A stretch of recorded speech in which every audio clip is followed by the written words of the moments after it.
Bonjour tout le monde. Récemment, j'ai eu un petit souci avec une de mes imprimantes 3D. L'imprimante 3D qui m'a posé un problème, c'est mon imprimante 3D résine. Donc l'imprimante 3D résine, c'est une imprimante qui utilise donc de la résine photosensible et qui permet d'avoir une résolution d'impression extrêmement fine. Quel défaut j'ai eu sur cette machine? Le défaut que j'ai eu, c'est que le FEP s'est mis à fuir. Le FEP, c'est quoi? C'est le fond du bac à résine. Et juste en dessous de ce bac à résine, il y a un écran, et cet écran vient masquer les zones à imprimer ou à ne pas imprimer. Du coup, vous en doutez bien, de la résine a fui sous l'écran, à l'intérieur, et a donc abîmé l'écran. Aujourd'hui, on va donc remplacer le FEP, ainsi que l'écran. Voici donc l'objet du jour. C'est une Elegoo Mars de première génération, que je possède maintenant depuis près de 3 ans, et qui fonctionnait, avant ce problème, plutôt bien. Allez, première chose qu'on va faire, c'est qu'on va retirer le cache. Ensuite, on va récupérer le bac à résine. Voici le bac à résine. Alors, le FEP n'est pas fissuré, hein. Il est juste plus étanche. Alors, je ne sais pas pourquoi, mais il est plus étanche. Alors, pour pouvoir retirer le FEP, c'est assez facile. Il faut retirer toutes les vis qu'on a en dessous. Et on va faire ça avec un cliquet et un embout hexagonal en 2,5.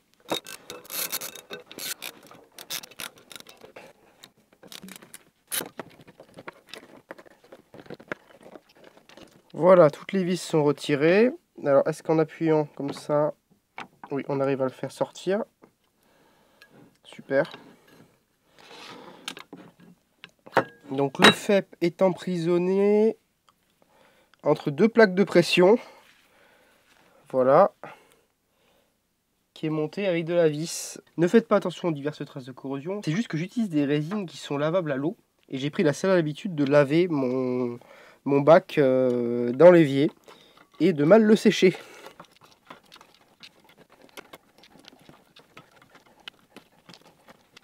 Et voilà. Le FEP est maintenant retiré. Donc effectivement, il était plus très beau, hein. Avant d'installer un nouveau FEP, je vais quand même passer un petit coup de chiffon pour bien nettoyer. Voilà qui est tout de suite mieux. Donc on va poser le nouveau FEP. Je l'ai reçu comme ça. Alors ça coûte quand même assez cher, hein. Ça coûte une vingtaine d'euros. Donc on va enlever les deux feuilles de protection, hein.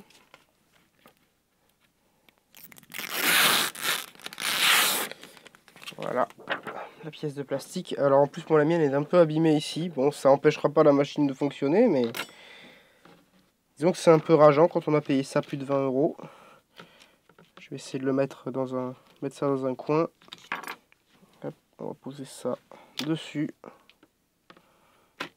Super. Et après, ce qu'il dit, c'est de faire passer les vis à travers. Donc je vais faire les centres. Alors une fois que les centres sont faits, ce qu'on peut dire, c'est que c'est un plastique qui se déforme plutôt bien. Donc ça a l'air pas trop mal. Allez, on continue.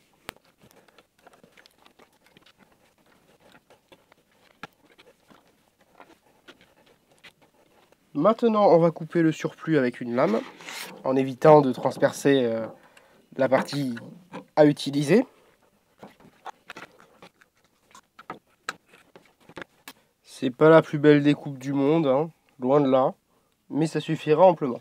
Petit coup de nettoyage sur le bac, et on peut réinstaller le FEP dans le bac. Alors là, c'est le même principe, il faut transpercer avec la vis.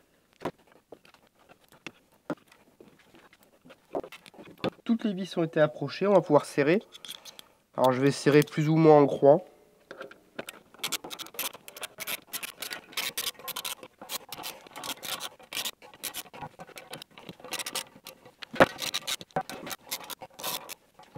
Ça y est, tout est serré. Vous pouvez voir que c'est quasiment parfaitement transparent.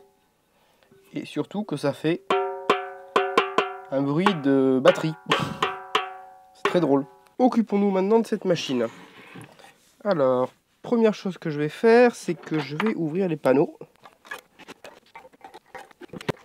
Une fois que les vis sont enlevées, on est censé pouvoir retirer cette partie de la machine. Alors c'est toujours marrant parce que dans les vidéos, ça a l'air super facile. Mais en fait, ça a l'air d'être surtout ici une galère. On va essayer avec celui-là.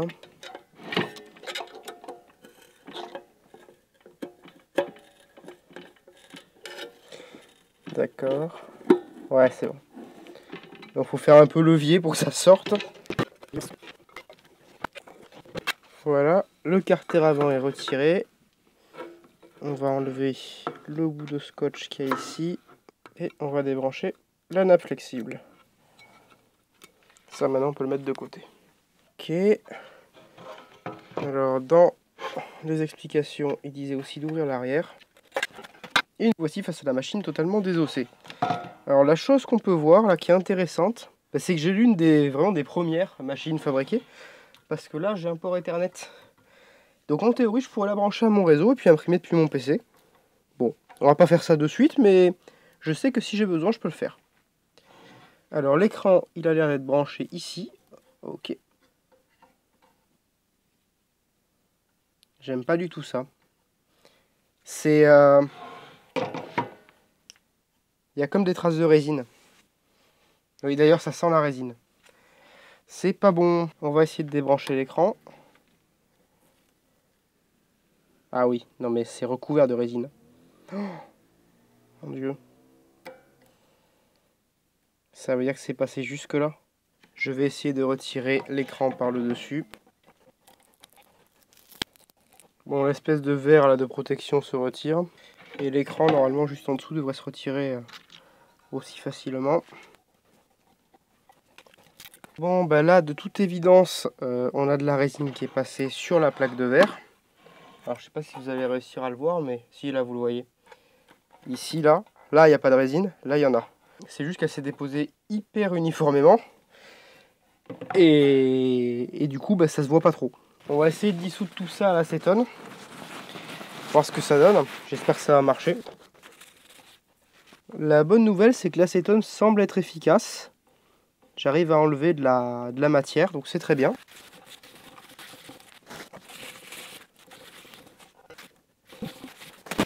Bon, ça y est, j'ai tout nettoyé. Ça m'a pris 3 quarts d'heure, hein, parce qu'il fallait enlever vraiment toute la résine. Il y en avait dans tous les coins. C'était assez ignoble. Mais maintenant, on est prêt à continuer. Donc, je vais juste sortir l'écran de son emballage. Voilà. Et ça, ce sont les adhésifs qu'il faut mettre avant.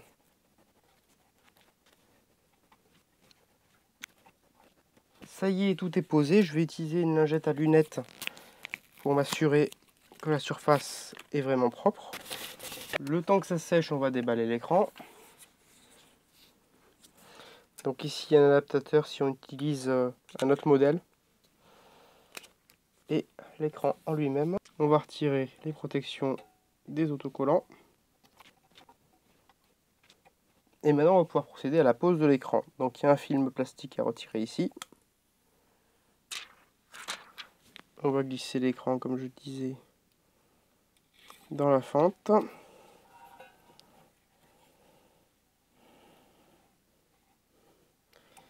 On va l'aligner au mieux qu'on peut.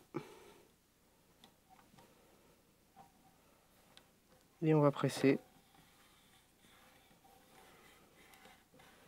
aux 4 coins. Côté connectique, j'ai tout nettoyé ici. Donc j'ai nettoyé à l'acétone aussi pour pouvoir enlever toute trace de résine. Et la chose qu'on va faire, c'est qu'on va connecter la nappe déjà.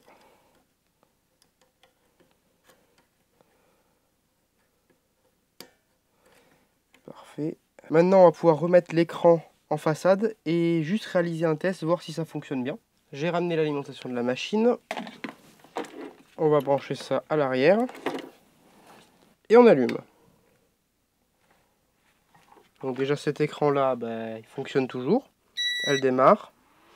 On a un bip. Alors, système. Non, tool. Exposure. Next. Bon, ça me paraît correct. Je sais pas si vous arriverez à voir. Voilà. Donc on a bien le fameux carré. Ça a l'air d'être bien défini. On peut dire que l'écran a l'air de bien fonctionner. C'est plutôt sympa. Allez, maintenant, on remonte tout.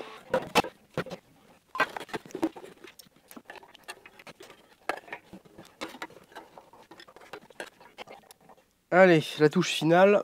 On récupère notre bac, on enlève le plastique et on vient poser le bac. Propre, bien entendu.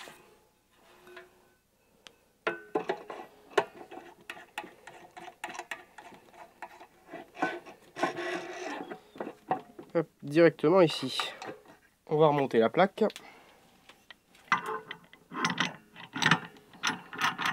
Ça y est, on a remplacé le FEP et l'écran. L'écran fonctionne. On a tout remonté, l'imprimante est maintenant prête à l'emploi. Vu qu'elle est prête à l'emploi, on va pouvoir réaliser un essai. Alors l'essai, ça va être un classique, ça va être la tour qui est proposée par Elegoo de base en fait. C'est la première pièce que vous imprimez avec cette machine. Un grand classique de l'impression 3D résine. Ça ressemble à ça. Et le fichier, il est sur cette clé USB et on va lancer l'impression. Pour pouvoir lancer l'impression sur cette machine, il faut brancher la clé USB à l'arrière. C'est vrai que c'est pas hyper pratique. C'est fait. Et ensuite, on peut allumer la machine. La machine vient de démarrer. On va pouvoir la charger en résine. Alors là, c'est de la résine noire lavable à l'eau. J'ai secoué la bouteille avant, bien entendu. Je pense qu'on en a largement assez. Ensuite, on va dans Print. Et on sélectionne le fichier. On appuie sur Lecture. Et c'est censé imprimer. Ici sur l'écran, on peut voir que la machine en a pour 2 heures. On se retrouve donc dans 2 heures pour voir si notre objet est imprimé. 2 heures plus tard, la machine a terminé de travailler. On va sortir la plaque et aller voir notre création. Donc ça goûte un peu. Ah, ça en est bien sorti. Il y a bien la petite tour là sur la plaque. Je vais essayer de la retirer. Et après un petit rinçage à l'eau, voilà la pièce que la machine a réussi à me sortir. Donc comme vous pouvez le voir, il y a beaucoup de détails. La petite hélice à l'intérieur est également bien représentée. Donc c'est nickel. Elle fonctionne maintenant comme elle fonctionnait avant. Comme vous venez de le voir, la machine fonctionne à nouveau. On a remplacé l'écran, on a remplacé le FEP. Bon, la morale de l'histoire, c'est que si j'avais remplacé le FEP avant, j'aurais pas eu de problème d'écran. Et du coup, j'aurais pas eu à remplacer l'écran. Parce que l'écran, c'est quand même près de 30 €. Le FEP, c'est 20 €. Donc au total, réparer cette machine m'a coûté près de 50 €. Bon, après, c'est une très bonne machine, j'en suis très content. Mais si j'avais fait la maintenance préventive, ben, j'aurais pas eu à changer des pièces. Et ça, faut le savoir. Sur les imprimantes à résine, changez vos FEP régulièrement. En tout cas, j'espère que cette vidéo vous aura plu, que vous aurez appris quelque chose. Si elle vous a plu, n'hésitez pas à laisser un pouce vers le haut, éventuellement un commentaire. Et si vous n'êtes pas abonné, abonnez-vous.